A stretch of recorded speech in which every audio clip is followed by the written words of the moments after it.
Welcome to the Elevate Denver podcast, the place where local businesses and the Denver metro community connect. Here's your host, Amber Betts.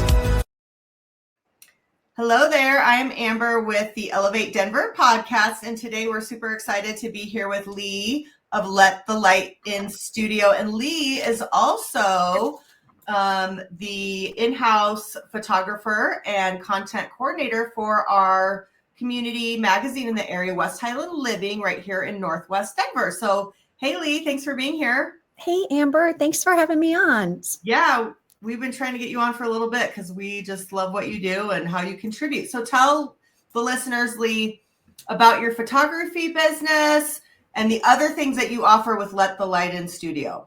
Sure, yeah. So my business name is Let the Light In Studio. Kind of obvious, I think, what I'm trying to do here, let the light in. I guess you could say I'm a storyteller at heart. I try to bring together the art of photography and the power of words to create meaningful narratives. I'm really driven by curiosity and creativity. And I really aim to connect with my audiences through stories that inspire and resonate. In fact, my mission statement is to create photographs and stories that honor, document, and inform. Love it. So tell the listeners a little bit about like maybe the types of clients that you have and like why they would choose you over. I mean, there's a lot. I see photographers all over the place. Everybody has a friend who's a photographer. So why do they pick you for projects or photo shoots, or what kind of things do they choose you for? Sure. That's a great question. Photography especially, it's a really saturated market, but I think people, let me back up and just say one thing.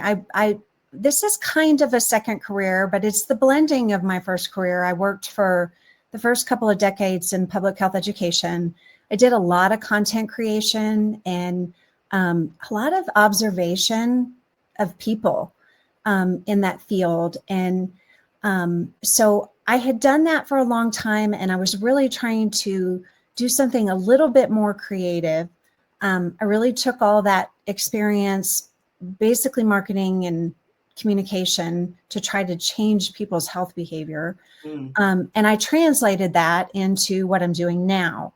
So I had been doing photography really as a hobby right after my first child was born. And my goal was, how do I marry these two things, which I'm kind of unique. There are other photographers that are writers or content creators too, but they don't always go together. Sometimes they work, I do things very separately. But I work, for photography, I do a lot of headshots. I do a lot of family portraits.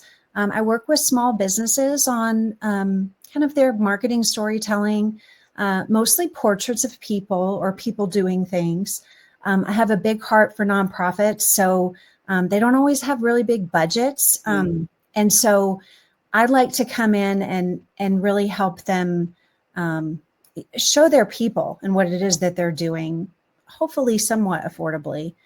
But I also do some social media content management for a couple of clients, email campaigns, that kind of thing. But I really enjoy working with people. And I think the thing that sets me apart is I'm a relationship builder at heart. I really value connection. And so when somebody sits in front of my camera, my goal is really to make them feel comfortable. Most people don't feel comfortable in front of a camera. And I do think that's something I'm really good at. And I think that sets me apart from a lot of people that are just out there kind of hitting the shutter and trying to post on Instagram. But I'm trying to really reflect back what I see through my lens and through the keyboard. I love that. So tell the listeners, like maybe an FAQ or maybe like a misconception or something you want people to know about. Sure. I think the biggest misconception as it relates to photography is that nobody thinks they're photogenic or that their story matters. And with that comes a lot of fear of just being in front of the camera. I don't always love it myself, but I think that it's not everybody is photogenic. It does take some skill to make people look good on a camera, or just show who someone is. But I think people really worry when they're having their photograph taken about, what do I do with my hands, and how do I show up? Right. And so I think that's something that I'm pretty good at, helping people, and that photography is something maybe not for everyone. And I guess I would really try to convince you that it is something that's important to document your story, your life, and you're going to want it sometime down the road. I can to you. Sure. So you mentioned your background a little bit. Is there anything that you missed, or kind of?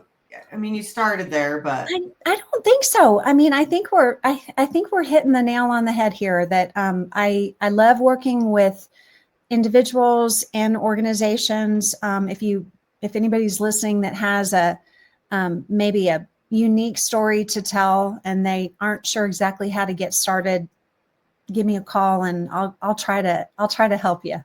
Perfect. So, any like news, specials, updates, kind of anything currently happening?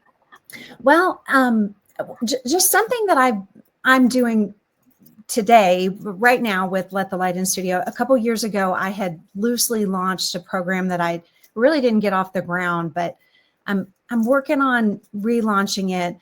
It's something called Legacy of Love, and it's geared towards women. And it's a really unique snapshot of a person's life, where we do some photographs of you, and I give you writing prompts to kind of help document your life to date. And that's a fun project. More on that to come. But as it relates to West Highland Living, we are always looking for submissions. This magazine it's tiny, but we're trying to make it mighty. We really are, Amber and I both are really trying to show the spirit and the essence of people that live in this neighborhood. There's so much going on, and there are so many unique people, just everyday people that have a story, and we want to help tell that. Yeah. And with that being said, we tell the stories of businesses too. There's so many, cute little small family run, locally operated businesses in the area. So we always like to tell business stories too. So we're always seeking to reach out to the local business community. And we do that in a bunch of different ways. Obviously, we have paid spots where businesses pay for marketing campaigns. We do some digital marketing, so it is a great fit for some businesses.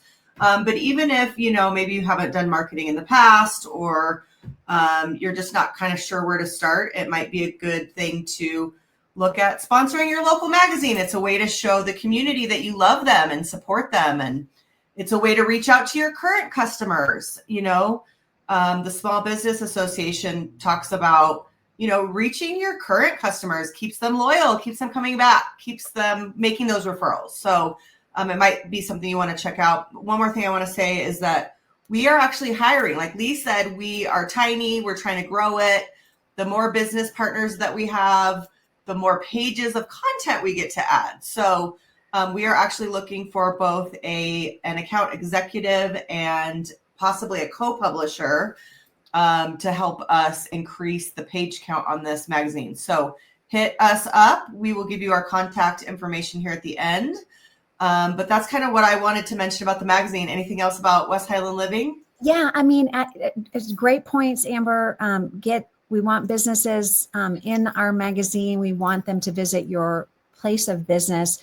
But last, as it relates to just kind of ordinary citizen content, we know there are so many cool stories, like 95-year-old neighbors that have lived in the neighborhood for 50 years, and veterans that have meaningful impact that they've made.